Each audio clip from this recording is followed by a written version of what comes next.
দাড়ি রাখলে বালা বউ পাইতা না। না আমরা বইয়ে বইয়ে সিরে না সবাই, আপনি না খেল বালা বউ পাইছেন। আমরা হুজুররা বসে বসে আপনি কি বনে না খাই হুদা? কি বলেন আপনি এগুলো? এই সমস্ত বাজে কথার কোনো অর্থ আছে কি বলেন না কেন? শয়তানের ধোঁকা ছাড়া আর কিচ্ছু না, নফসের ধোঁকা ছাড়া আর কিচ্ছু না। কেন ছেড়ে দিবেন আল্লাহর নবীর সুন্নাত? হাসরের ময়দানে কেমনে দাঁড়াইবেন বাপ?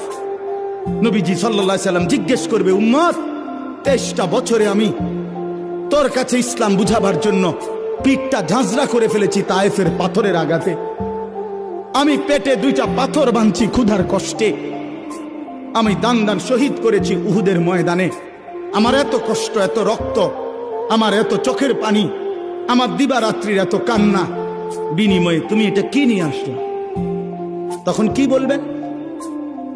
কি বলবেন বাবা?